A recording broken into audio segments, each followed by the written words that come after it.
दोस्तों income tax return file करने का सीजन चल रहा है और ये सीजन खत्म हो रहा है 31 जुलाई को। तो क्या आपने अपना इनकम टैक्स रिटर्न फाइल कर दिया? और अगर कर दिया तो क्या सही से किया है कि नहीं? इसी के बारे में बात करेंगे आज इस वीडियो में डिटेल में। देर नहीं करते हैं, मेरा नाम है विशाल सिंह, मैं हूं इनकम टैक्स इंस्पेक्टर। चलिए शुरू करते हैं इस वीडियो को। दोस्तों वैसे तो इनकम टैक्स फाइल करने की जो लास्ट डेट है वो है 31 जुलाई, लेकिन ये जो डेट होता है ना, ये हर किसी के लिए एप्लीकेबल नहीं होता है। ये डेट उन लोगों के लिए एप्लीकेबल होता है जिनकी आमदनी पहला नौकरी पेशे से आती है, मतलब सैलरी इनकम है। दूसरा हाउस रेंट से आती है, मतलब कि आपका कोई घर है उसको आपने रेंट पे लगाया और रेंटल इनकम आपको आती है वहां से, तो भी आपके लिए 31 जुलाई का डेट मान्य होगा।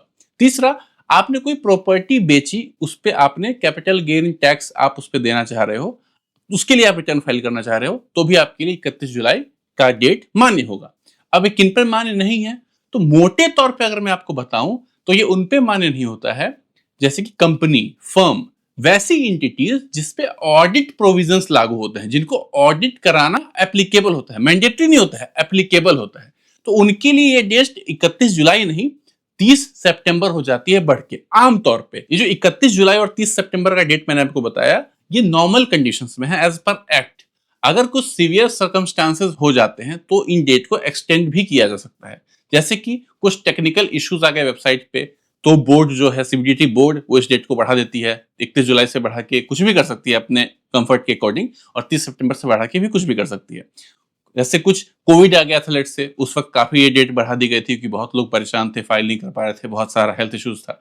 तो इमरजेंसी कंडीशंस में इन डेट्स को पुश भी किया जा सकता है। लेकिन इस बार आज 22 जुलाई है, 31 जुलाई लास्ट डेट है, आज तक कोई भी नोटिफिकेशन ऊपर से नहीं आया है कि इन डेट्स को फिलहाल बढ़ाया जा रहा है। तो अभी के लिए हम लोग ये मान के चल सकते हैं कि 31 जुलाई जो है वो लास्ट डेट है आईटीआर फाइल करने की।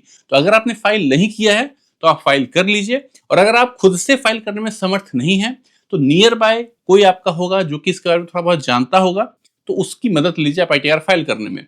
जनरली जो मैंने आपको कैटेगरीज बताई जिनके लिए 31 जुलाई का प्रोविजन एप्लीकेबल होता है, वैसे आईटीआर को फाइल करना बहुत डिफिकल्ट नहीं होता है, बहुत ही सिंपल होता है इनफैक्ट।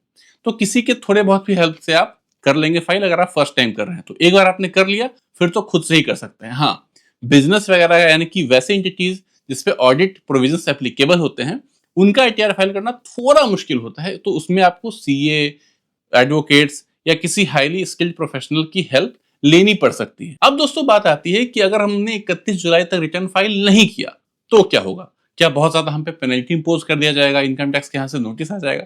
तो ऐसा नहीं है। 31 जुलाई के बाद भी आप रिटर्न फाइल कर सकते हैं, लेकिन तब आपका रिटर्न रेगुलर रिटर्न नहीं, बिलेटेड रिटर्न की कैटेगरी में आएगा। मतलब आपने ड्यू डेट के बाद रिटर्न फाइल की है। तो यहाँ पे दो नुकसान, आपको छोटे छोटे दो नुकसान देखने को मिलेंगे।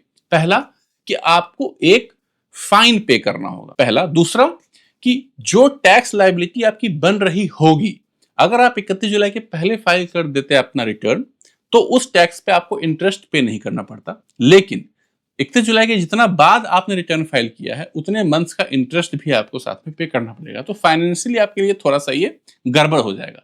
तो बेटर है कि 31 जुलाई के पहले ही फाइल कर लें अगर पॉसिबल है तो। लेकिन अब हमें फाइल करने के बाद पता चला कि उसमें कुछ गलती हो गई है। अब क्या करें?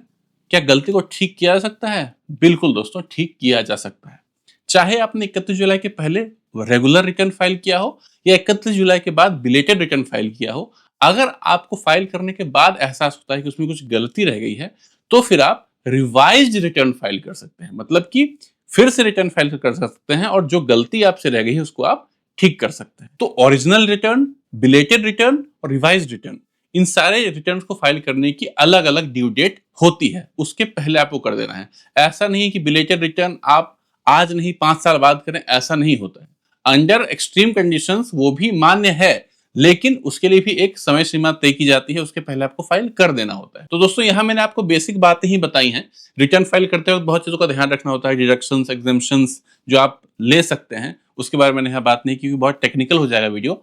अगर आपको आईटीआर फाइल करने में कोई दिक्कत हो रही है तो कमेंट सेक्शन में आप कमेंट कर सकते हैं, मैं वहां आपका टेक्निकल क्वेश्चंस का आंसर वहां दे दूंगा। इस वीडियो को मैंने बिल्कुल सिंपल रखा है क्योंकि मैक्सिमम आदमी समझ सके इस चीज को, ठीक है? तो फिलहाल इस वीडियो में इतना ही, बहुत जल्दी मिलते हैं अगली वीडियो में जहां फाइनेंसेस या टैक्स के रिगार्डिंग हम लोग एक नई चीजों को सीखेंगे। तो फिलहाल इस वीडियो में इतना ही, बहुत जल्दी मिलते हैं अगले वीडियो में, तब तक के लिए बाय बाय।